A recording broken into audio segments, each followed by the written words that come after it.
Olá, sejam todos muito bem-vindos a mais um episódio do Bancário Pode Mais, o podcast da Federação dos Trabalhadores do Ramo Financeiro dos Estados do Rio de Janeiro e Espírito Santo. Eu sou a Lohana Amaral, a apresentadora, e hoje nós teremos um tema muito especial.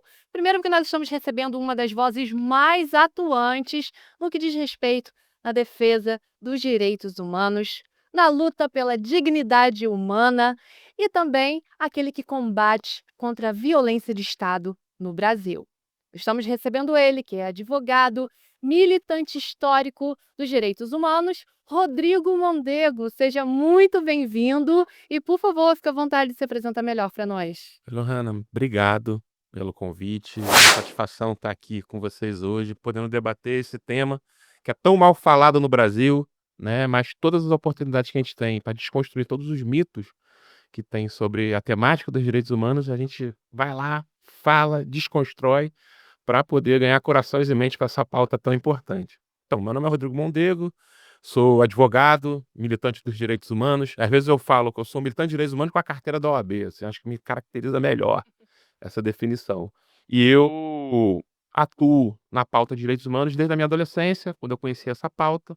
No movimento estudantil, eu quis levar essa pauta para o movimento estudantil, então eu tive ali a oportunidade de ser diretor da União Estadual dos Estudantes aqui do Rio, a UEA, e depois da União Nacional dos Estudantes, quando a gente criou, pela primeira vez na história da Uni, né, a pasta de direitos humanos. Então a gente criou ali e eu fui o primeiro diretor de direitos humanos da história da União Nacional dos Estudantes, ali em 2009, né. Quando eu me torno advogado, em 2012, né, final de 2012, início de 2013, eu sou convidado para participar da Comissão de Direitos Humanos da OAB do Rio de Janeiro, né, e comecei já a advogar nessa pauta desde o início da minha carreira, assim, onde eu me identifiquei, onde eu me sinto bastante útil, né, tendo em vista que é uma pauta muito difícil, é uma temática muito pesada, mas é uma temática que é necessária ser debatida e ser construída e ser ter uma luta sobre isso, né. Então, eu usei toda a minha carreira aí desde o início, esses 13 anos aí como advogado, como um advogado de direitos humanos, né. E tive a oportunidade aí, depois de ser procurador da Comissão de Direitos Humanos da OAB, paralelamente a isso, numa militância partidária, me filiei ao Partido dos Trabalhadores, virei coordenador nacional do Direitos Humanos do PT, né. Tive a oportunidade de construir o programa de direitos humanos da Dilma em 2014. E ganhei o prêmio 2013, de direitos humanos, o Prêmio Nacional de Direitos Humanos em 2013, e atuei em centenas de casos, né, de violência das mais diversas formas na temática de direitos humanos, né, de violações de direitos humanos. Eu gostaria de ter trabalhado menos, concordo, porque, se eu trabalhasse menos, teriam menos violações de direitos humanos aqui no nosso país. Mas é isso, agora tive a oportunidade de ser convidado pelo deputado federal Raimon, né, que é o atual presidente da Comissão de Direitos Humanos da Câmara de Deputados Federais, lá em Brasília. Ele me chamou para ser o coordenador da Comissão de Direitos Humanos. Estamos aí há 6 meses aí fazendo essa luta nacionalmente aí, de defesa intransigente dos direitos humanos. Ótimo. Eu ia justamente iniciar o nosso primeiro bloco perguntando um pouquinho sobre a sua trajetória, mas você super bem nos apresentou aqui um pouquinho, né, sobre como tudo começou. Começou a partir de 2009, você tiveram vários momentos ali em 2012, né, em que você foi se destacando profissionalmente. Agora, em 2013, nós temos aqui um momento que foi muito, acredito que tenha sido muito importante, né, como um dos marcos aí na sua carreira profissional, que você participou da defesa de centenas, na verdade, né, centenas de manifestantes presos. E esse acredito que esse momento, né, essa circunstância tenha sido super impactante e importante para a sua carreira profissional como um todo, né. Como que você pode contar pra gente como é que foi esse momento? O que que representou para você e para o nosso país? Então, foi bem no início da minha carreira como advogado. Veio o que se chamou ali de Jornada de Junho de 2013, que tem toda a problemática ali do que se transformou depois. Mas a maioria das pessoas que estavam na rua naquele determinado momento, estavam defendendo mais direitos, né. E quanto mais essas pessoas eram identificadas com a esquerda, mais elas sofriam repressão por parte do Estado. Então, muita gente de movimentos sociais, né, de organizações, de esquerda, foram perseguidas, foram presas, né, naquele momento. Aqui no Rio, diferente de outros estados do Brasil, não teve só a jornada de junho, porque em 2013, logo depois da jornada de ju logo depois de junho, teve em julho a JMJ, que foi a Jornada Mundial da Juventude, e tiveram várias manifestações lá contra o governo Cabral, né, contra a corrupção do governo Cabral e contra também, toda a violência de Estado que existia naquela época. Depois teve a greve dos professores em outubro de 2013, que foi uma das maiores greves da história do Rio de Janeiro, onde também teve uma repressão policial muito grande. Pra você terem noção, em junho, no Dia dos Professores, dia 15 de outubro, né, logo depois de junho, quer dizer, em outubro, teve, a greve dos professores, que foi no dia 15, e cerca de 200 pessoas, vários professores foram presos pela polícia no Dia dos Professores. E a gente atuou, né, num coletivo de advogados que a gente criou naquela época, para garantir que aqueles professores e aquelas outros manifestantes não ficassem presos, assim. E a gente conseguiu dar assistência para os 200, né, que foram distribuídos em 7 delegacias aqui do Rio de Janeiro. E a gente tinha uma articulação tão boa ali na qualidade de advogado com outros colegas, que a gente conseguiu dar assistência para todo mundo e que todo mundo não ficou preso, né, por se manifestar, por defender melhores salários, que era a intenção ali do estado do Rio de Janeiro, do governo da época, era prender todas aquelas pessoas. Então, o que significa para mim ali, 2013, já todas as manifestações que tiveram, foi que logo no início da minha carreira eu vi a necessidade de se defender direitos humanos para garantir direitos de todo mundo. No caso ali era o direito à manifestação, o direito à educação, o direito à reunião, vários direitos que não foram respeitados.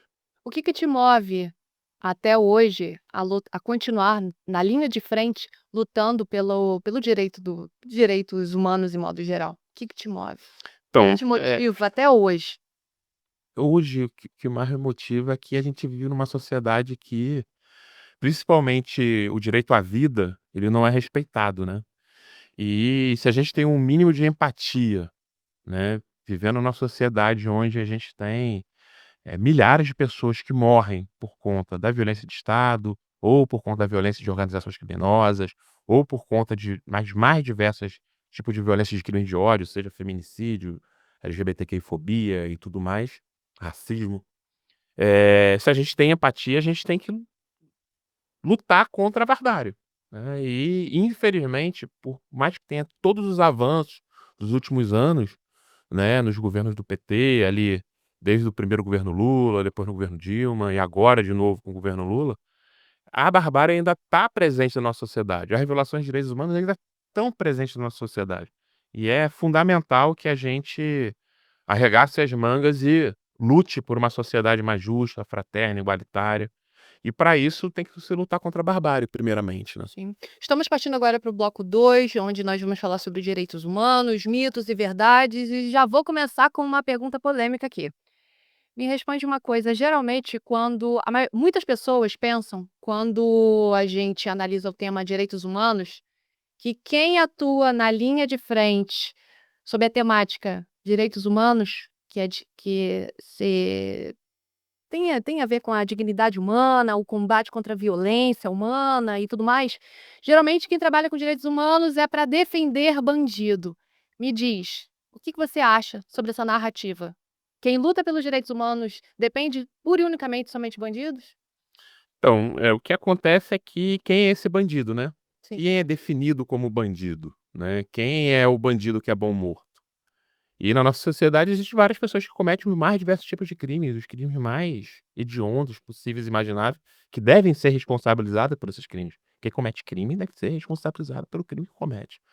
Mas a gente vive numa sociedade onde categoriza pessoas, onde a vida de uma pessoa num determinado lugar da cidade vale mais do que a vida de outra pessoa em outro determinado lugar da cidade. Vou dar um exemplo. Em 2023 teve uma operação da Polícia Civil do Estado do Rio de Janeiro, num condomínio de luxo no Recreio dos Bandeirantes. E lá tinha um paiol com 44 fuzis dentro desse condomínio de luxo. E lá, também nesse condomínio de luxo, tinham pessoas armadas guardando esse paiol. Bandidos guardando armas. E a polícia, ao fazer uma operação naquele condomínio, teve todo o cuidado, né, de chegar no local, render essas pessoas de forma inteligente, numa política de inteligência, e não foi disparado nenhum tiro. As pessoas que estavam guardando 44 fuzis foram presas e ninguém no entorno, naquele condomínio de luxo, foi morto. Já na que ficou conhecida como a chacina do Jacarezinho, que é a maior chacina em operação policial da história do Rio de Janeiro, foi morto um policial e 28 pessoas foram assassinadas. Outras pessoas foram assassinadas além desse policial. E foram disparados muitos tiros. E foram apreendidos 5 fuzis. Então, num canto da cidade, se tem uma política de inteligência para preservar a vida das pessoas. No outro canto da cidade, não tem. Você vê isso como preconceito? Isso é óbvio. Por que é óbvio? Porque, infelizmente, ô Hannah, a gente tem uma sociedade que categoriza pessoas. Porque se uma criança morre num condomínio da Barra da Tijuca, no Leblon, no Recreio dos Bandeirantes, é barbárie, é tragédia, é catástrofe, é horrível. Mas se uma criança morre em uma operação policial, como a Agatha Félix morreu, como Maria Eduarda morreu dentro da escola, há 8 anos atrás, né, em Acari, em Costa Barros, quer dizer, como Emily e Rebeca morreram, em Duque de Caxias, como eu posso enumerar, João Pedro morreu dentro de casa, no Complexo Salgueiro em São Gonçalo, em 2020. Então, quando essas crianças morrem numa favela, é chamado de quê? É chamado de efeito colateral do combate ao crime. O bandido que gerou aquela morte e tal. O bandido gera morte. O bandido matam muito, estupram, violam, faz tudo de ruim. Não estou entrando aqui na defesa do bandido, muito menos da bandidagem, né. Garantir que a pessoa tem direito, independente de uma coisa de qualquer coisa, se ela está cometendo crime ou não, é uma coisa. Defender o crime e o que a pessoa faz, a gente não está defendendo, muito pelo contrário. A gente acredita que tem que ser combatido aquele tipo de crime, aquele tipo de violência que as pessoas cometem. Mas o que acontece que é quando o Estado gera uma violência para um determinado tipo de pessoa, é algo terrível. Quando comete com outro determinado tipo de pessoa, é algo aceitável. A polícia de São Paulo, por exemplo, no governo Tarcísio, nunca matou tanto. A polícia de São Paulo está matando à torto e à direita. Mas foi só um policial matar um jiu-jiteiro de classe média, o policial foi preso e afastado, já foi expulso da corporação. Quantas pessoas, teve um cadeirante que morreu dentro de casa, numa operação chamada Operação Escudo, né, na Baixada Santista. E não aconteceu nada com quem matou ele. Por quê? Porque ele morreu numa casa dentro da favela. Então, o Estado, ele age e a sociedade dá respaldo para isso, que a vida de uma pessoa num determinado local vale mais do que a vida de uma pessoa num outro determinado local. A gente pode falar aqui de casos de repercussão. Eu vou falar aqui de casos de repercussão para não falar: "Ah, não, porque tem um caso que teve repercussão da mídia e o outro não e tal". Eu falo do caso da Agatha Félix, que era um caso de uma menina que morreu numa Kombi, voltando para casa com a mãe, em 2019. Saiu no Jornal Nacional, saiu na Fátima Bernardes, etcétera. Mas se a gente perguntar para a maioria das pessoas hoje na rua, ninguém lembra. Ah, Nardone, né, a menininha que foi morta, Isabela Nardone, ela morreu há 17 anos atrás.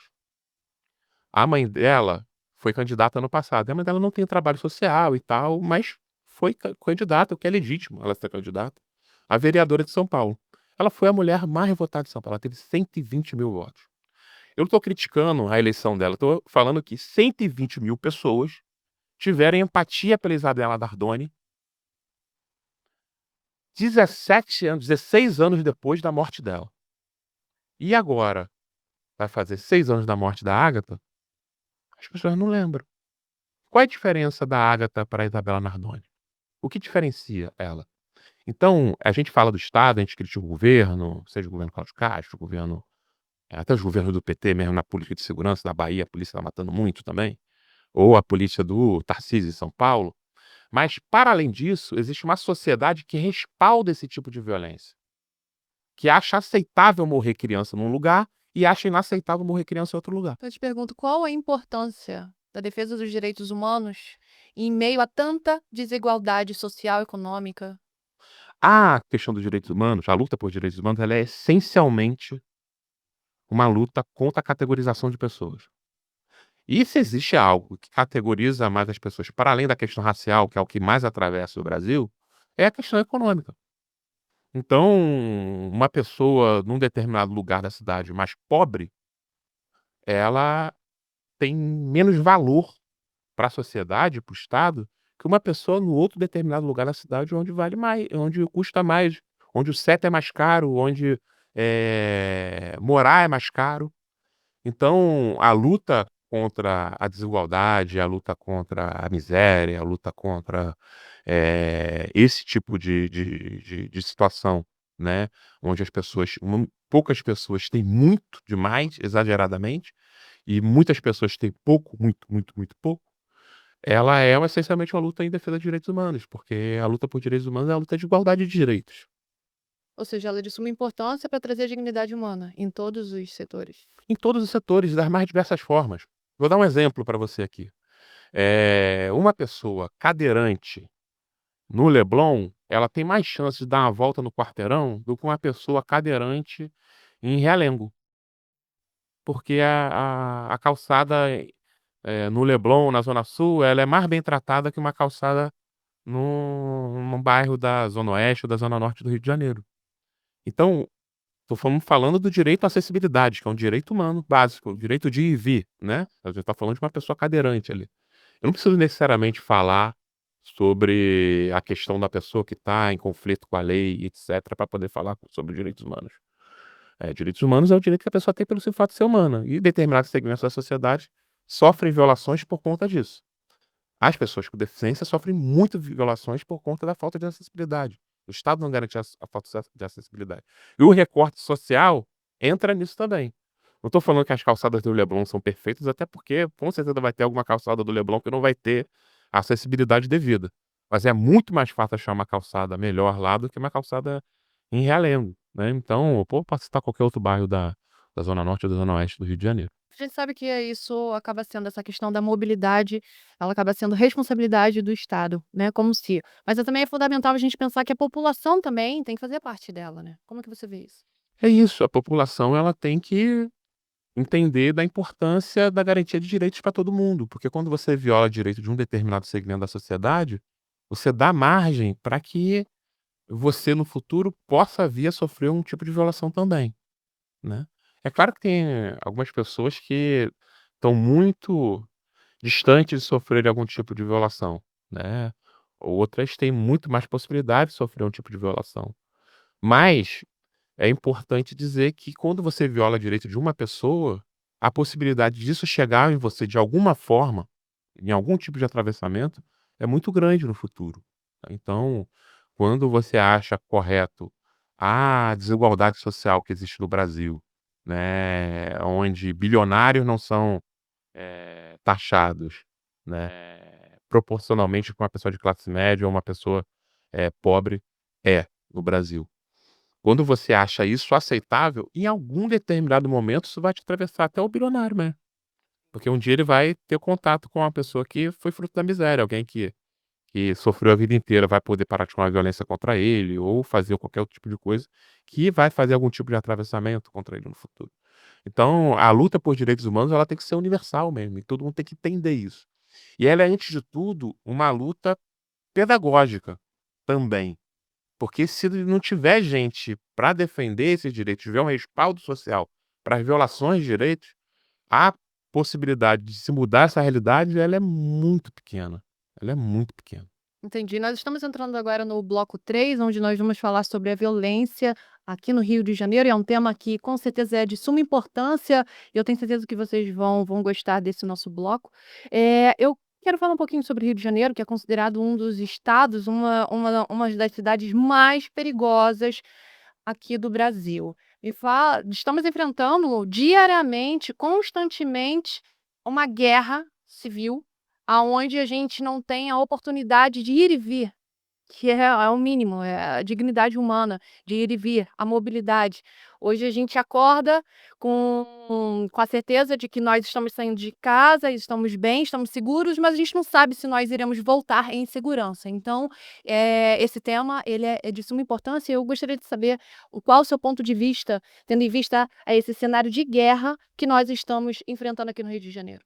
Então, o Rio de Janeiro, ele é violento há muito tempo, né, não é de agora que existe essa imagem do Rio de Janeiro como um lugar violento. Isso aí vem há mais de 100 anos o Rio de Janeiro já tem uma identificação como um lugar mais violento que outros lugares do Brasil. Essa já tem essa questão. E aqui no Rio de Janeiro, sempre existiu, né, pelo fato de ter sido capital e tudo mais, muita repressão. Era repressão política, mas uma repressão social também. E, eu tenho um entendimento, né, que quanto mais a gente tem um estado violento, estado que pratica violento, a sociedade se torna violenta também. Até os criminosos comuns se tornam mais violentos do que em outras dinâmicas. Eu posso dar vários exemplos disso, mas aqui no Rio de Janeiro a gente tem a formação do que a gente conheceu como milícia e grupo de extermínio, principalmente na época da ditadura militar, né, eles se fortalecem, já existiam antes, mas outros grupos como a Escuderia Lecoque, Cavalos Corredores e diversas outras organizações, de agente do Estado fora do serviço matando, né, e quanto mais a polícia é violenta, mais ela é corrupta e vice-versa. E quanto mais a gente tem uma polícia corrupta, a possibilidade de enfrentamento real e concreto à violência do cotidiano, ela é muito pequena. Por exemplo, a polícia militar, ela é formada para ser uma polícia ostensiva. E a gente, várias vezes, quando chega de noite em casa, a gente roda quarteirões e quarteirões e quarteirões, bairros e bairros, a gente não vê um policial na rua. Então, se uma mulher sofre uma violência, vamos falar nem de violência de ser assaltada não, uma violência, uma tentativa de uma violência sexual. Ligar para um policial, até chegar um policial vai se demorar muito, porque não tem essa questão da ostensividade. O que está mudando com uma lógica agora mais recente de criar o segurança presente, que é basicamente o policial receber mais para poder fazer o serviço que era para o policial fazer por si só. A instituição polícia militar fazer por si só, ter polícia na rua, né, a gente está vendo, a gente vai aqui no centro da cidade, a gente vai ver o segurança presente aqui, mas você gera a tarefa deles poderem fazer, né. Então já tem esse fator da polícia não fazer o papel que ela deveria fazer, institucionalmente. Paralelamente a isso, falando especificamente com relação à corrupção, já chegou em alguns casos para mim via Instagram da galera pedindo que tem referência em mim e pede ajuda jurídica e etcétera, de pessoas que tiveram o celular roubado, que foram na Uruguaiana, porque identificaram que o celular estava lá, ligaram para a polícia e a polícia não ligou, não foi lá, ou quando a polícia foi lá, tinha nitidamente relação com as pessoas que vendiam, o celular roubado. Gente, olha só, a gente não vai se a gente botar na internet qualquer coisa, olha só, você já teve um celular roubado? Uma parcela enorme da população já teve. Aqui na região do centro do Rio de Janeiro, se as pessoas perguntar: "Onde é que o celular estava?", celular a gente sabe onde vende celular roubado. A gente sabe onde vende celular roubado. Por que não tem um enfrentamento de quem compra esse celular roubado? Porque tem um esquema de corrupção, pô. Isso é óbvio. Primeiro que a pessoa vai fazer o registro na Polícia Civil, a Polícia Civil não investiga da forma que deveria investigar, é um sacrifício absurdo fazer um registro de ocorrência. Na delegacia, quem já foi roubado e foi numa delegacia do Rio de Janeiro, ficou no mínimo mais de 1, 2, 3 horas esperando só para poder fazer o registro. A investigação não é concluída da forma correta, e quando a pessoa pede para a polícia extensiva que deveria enfrentar e ver esse tipo de crime, que é óbvio que todo mundo sabe onde é que está vendendo, não é feito. Então como é que a gente vai enfrentar o roubo de celulares no Rio, se quem vende celular roubado não tem nenhum tipo de problema com a polícia? Porque a polícia está no bolso. Então se a gente não entender que a corrupção, né, a corrupção policial, ela é um dos principais problemas para você enfrentar a violência comum, tô falando de celular roubado, a gente não vai, chegar a lugar nenhum. Aí a polícia vai lá, mata 3 pessoas na favela, uma pessoa sem envolvimento, 2 pessoas com envolvimento ou 3 com envolvimento, não importa. Mas o problema da pessoa que é ter o celular roubado quando tá voltando para casa no ônibus, ou ter o celular furtado, né, e depois vendido no centro da cidade, esse problema que é ter o celular de volta, essa pessoa não vai ter o celular de volta. E essa chaga, né, de roubo de celular, que é uma coisa que atinge todo mundo e que todo mundo tem receio, não é enfrentada de forma real, porque a gente não tem uma polícia eficaz. Então a gente só, ficar numa de que a gente tem que ter mais violência, a polícia tem que matar mais, etc e tal, a gente não vai chegar a esse problema. A gente está há décadas, Luan, há décadas, A gente não resolve. tendo uma polícia que mata muito, que mata pessoas que não têm relação nenhuma com o crime, e quando mata essas pessoas que não têm relação com o crime, é chamada de efeito colateral do combate ao crime, e o crime não é enfrentado. A gente teve em 2022 as maiores chacinas da história do Rio de Janeiro, 2021 e 2022, governo Cláudio Castro. As maiores chacinas da história do Rio de Janeiro. Nenhum índice de violência melhorou. Depois da chacina do Jacarezinho que eu falei aqui, que é a maior chacina da história do Rio de Janeiro, ninguém no entorno ali de Maria da Graça, Jacaré, até Del Castilho e etc., que é o entorno do Jacarezinho, se sentiu minimamente mais seguro. Muito pelo contrário, os índices de roubo aumentaram depois da maior chacina do Rio de Janeiro. Porque se matar bandido resolver esse problema de segurança pública, a gente seria mais seguro que a Suíça. Nossa polícia mata mais do que qualquer polícia do mundo. Então, essa lógica fraticida de matança, violência e etcétera, pragmaticamente, tô entrando na questão humana, do que o direito humano à vida, não tô nem entrando nisso não, não vou nem entrar nesse tema, especificamente, tô falando pragmaticamente. A Polícia do Rio mata muito, resolve a questão de segurança pública? Ou piora? Essa que é a grande questão que a gente tem que começar a analisar, porque todo mundo tem medo de sair de casa e não voltar. Essa é a questão. E tem uma outra pergunta também aqui que é muito importante, que você tem denunciado o que se chama de estado de exceção permanente. Explica para nossa audiência o que significa isso, por favor. Então, a gente tem uma Constituição. E essa Constituição ela não é cumprida da forma correta. Tem os mais diversos artigos dessa Constituição, os mais diversos direitos, né, seja da questão do trabalho, da questão da saúde, da educação e etcétera. E o que acontece que a gente tem um Estado que mata muito e tem um respaldo por parte do próprio Estado, né, o executivo vai lá, a polícia vai lá, mata alguém, mas a gente tem um promotor que respalda aquilo que não denuncia, a gente tem um juiz que primeiro a gente não tem um delegado que raramente investiga, né, a gente tem no Brasil um dos piores índices de resolução de crime. Imagina, 80% dos homicídios do Rio de Janeiro não são resolvidos, 80%. Eu não tô falando só de morte de bandido no morro, não. Tô falando o seguinte, um latrocínio em Japeri, não resolvido. Um feminicídio que aconteceu em São Gonçalo, Por que você há acha que 20 não é resolvido?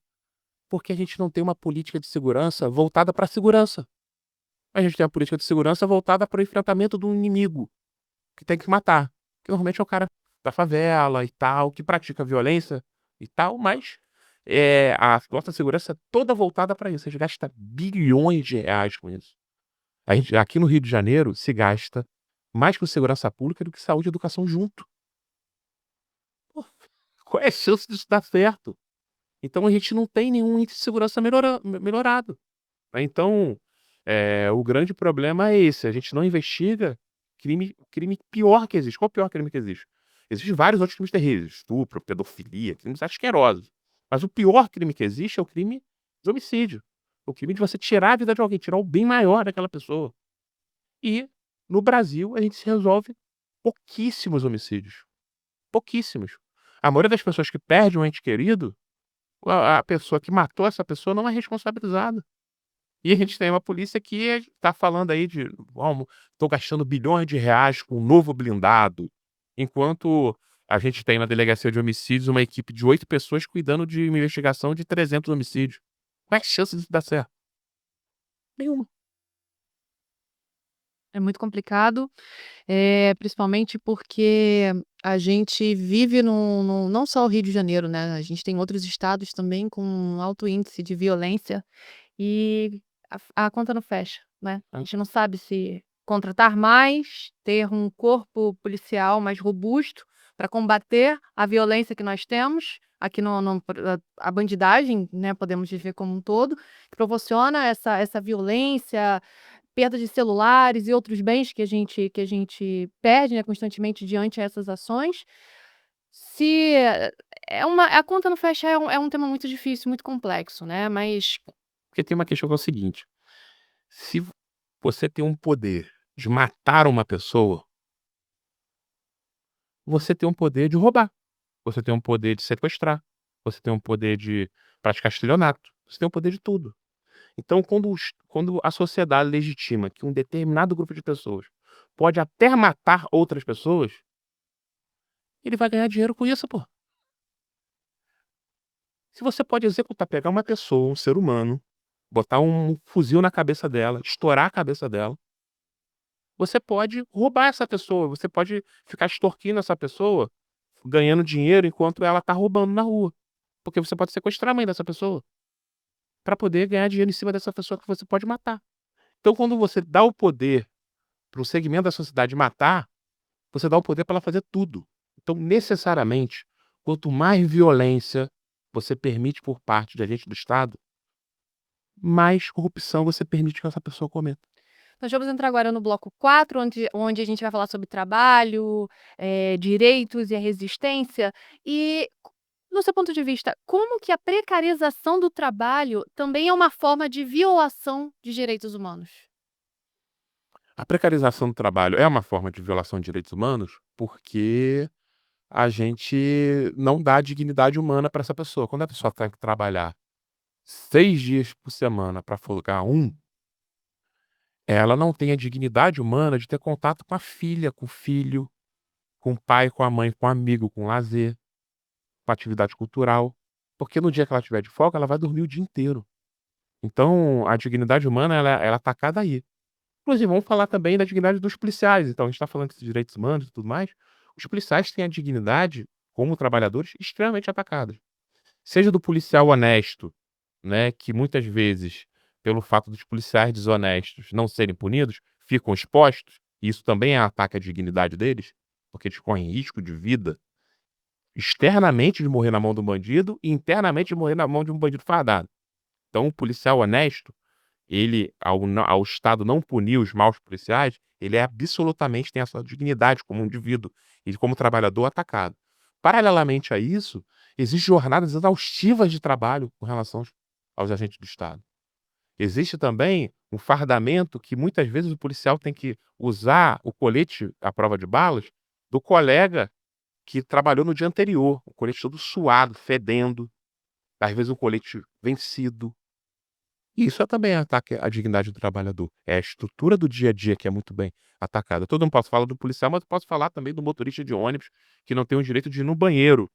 E quando vai no banheiro, ainda é exposto por outros passageiros, porque os passageiros ficam chateados que vão ficar atrasados 5 minutos, porque a empresa não deu um tempo para ele poder ir no banheiro, porque ele tem que ir direto na hora ali de estar pilotando o ônibus e não é garantido por parte da empresa um banheiro para ele.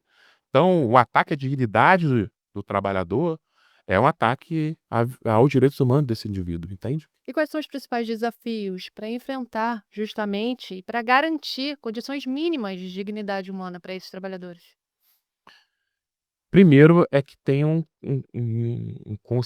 consciente coletivo, né, e um consenso social de que só se unindo e enfrentando os verdadeiros responsáveis por a pela aquele ataque à dignidade, que se vai ser possível, né, mudar essa realidade. Dá um exemplo de novo do motorista de ônibus, né, a culpa não é do encarregado, a culpa não é do a culpa é do chefe, do chefe, do chefe do encarregado que falou que ele tem que ter uma determinada produtividade ali, ele vai ter que andar determinado tempo pilotando o ônibus, e eles têm que fazer aquilo ali, porque se não fizer ele vai ser punido, vai ser e ele não vai ter dignidade no banheiro. Quem é o responsável? É a empresa, pô, é o empresário. Então, entender que quem são os responsáveis por gerarem essa violação. Isso é fundamental para se entender e se ter uma solução real e concreta para enfrentar aquele problema, E né. qual o papel das associações e dos sindicatos para justamente para auxiliar nessa luta, dos direitos mínimos dos trabalhadores? Como que os sindicatos e, por exemplo, a FETRAF-RJS pode contribuir nessa luta? Só a luta real muda a realidade. Só a luta real e concreta muda a realidade. E o papel dos movimentos sociais, dos movimentos sindicais, é saber, né, que a organização desses trabalhadores que vai possibilitar uma mudança real ali, concreta, naquele problema, né, naquele direito violado do trabalhador. Seja individualmente, quando os trabalhadores se juntam para saber que tem um determinado trabalhador que está sofrendo uma violação, ou seja, um direito mais coletivo mesmo, que esse trabalhador não está tendo garantido, não está tendo respeitado. A minha pergunta agora é com base na sua própria fala, e como que os trabalhadores podem se organizar e se proteger diante dessa situação? Se unindo. E as organizações são fundamentais para poder construir essa união, né, porque individualmente fica tudo muito mais difícil. Tenho medo também, né. E tem um medo, quando você faz algo sozinho, você fica muito mais exposto, né, na hora de você lutar por um problema. Então os trabalhadores e as organizações de movimentos sindicais são fundamentais para dar esse respaldo para o trabalhador na ponta. Seja quando é um problema individual, seja quando é um problema coletivo. Porque se for um problema individual, ele lutar sozinho, ele não vai conseguir. Que é a empatia dos trabalhadores com relação àquele determinado sujeito que está sofrendo aquela violação. E uma empatia coletiva, né, porque muitas vezes um determinado segmento da categoria não está sofrendo uma violação, né. Vamos dar um exemplo de, eh, licença paternidade. Na licença paternidade nem todo mundo é pai, mas na hora de garantir ali um acordo coletivo que possibilita uma licença paternidade maior para um pai que teve um filho, né, é fundamental que quem não tem um filho ajude aquele que tem. Eu estou falando de um exemplo da licença paternidade, mas eu posso dar exemplo de várias outras questões. Então, por isso, a unidade dos movimentos e a unidade dos trabalhadores, e tendo esse apoio e respaldo das estruturas sindicais, né, é fundamental na luta por direitos. Nós estamos vivendo momentos muito difíceis e de mobilização. Aonde que você encontra esperança? Eu penso o seguinte, assim, é difícil a gente mudar a realidade total, mas a gente pode melhorar alguma coisa. Às vezes até numa lógica de redução de danos, né, a gente olha a realidade do mundo, vê na questão ambiental, o mundo desabando, um genocídio acontecendo em Gaza, eh, e a vendo a miséria na rua, a gente vai vendo as coisas ruins do nosso cotidiano, e às vezes a gente fica desesperançoso, assim, falando: "Pô, tá dando tudo errado, cara, que mundo terrível é esse". Só que quando, você consegue se organizar, né, a ponto de fazer uma luta real e concreta para pelo menos melhorar alguma coisinha, já vai fazer a diferença na vida de muita gente, né, e até na tua própria vida, né. Por exemplo, conquistar, que não exista mais a jornada 6 por um, se essa luta que é possível ser conquistada avançar, milhões de crianças vão ter o pai e a mãe no sábado para poder brincar. Isso é muita coisa. Isso vai melhorar 100% a vida dessa criança? Não, mas vai melhorar muita coisa. Então, a minha esperança é que a luta real e concreta dá para mudar alguma coisa, e o que der para mudar pode fazer a diferença na qualidade e na dignidade de muita gente. Então, Rodrigo, eu vou te fazer um pedido. Eu gostaria muito que você deixasse uma mensagem para todos os nossos ouvintes, mas uma mensagem para aqueles que estão sem esperança, descrentes de que podem ter uma vida mais digna, uma vida mais justa e sem violência.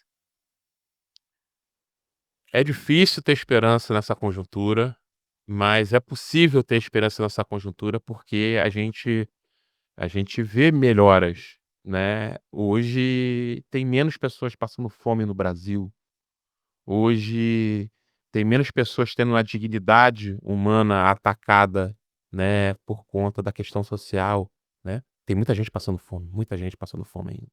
Mas, da fome estrutural, da gente ver filas num caminhão de osso, que nem a gente via há muito pouco tempo atrás, a gente não vê mais. A gente não vê mais isso. Então, dá para mudar, dá para avançar, e o pouco que se avança é muito para muita gente. Então, a esperança é que é possível através da organização, através do diálogo, através da conquista de corações e mentes. Eu estou aqui falando de direitos humanos, né, ganhar, corações e mentes para essa pauta, né, numa conjuntura que tantas pessoas têm direitos violados, é fundamental para que um direitozinho que for passasse que era desrespeitado, passasse a ser respeitado, já é mais dignidade. E a pessoa vai viver um pouquinho melhor. Se viver um pouquinho melhor, já é muita coisa. É verdade. Muito obrigada, Rodrigo. Muito obrigada pela sua presença aqui no nosso podcast. Se pudéssemos, prolongaríamos muito mais aqui a nossa conversa. Obrigada por você ter contribuído.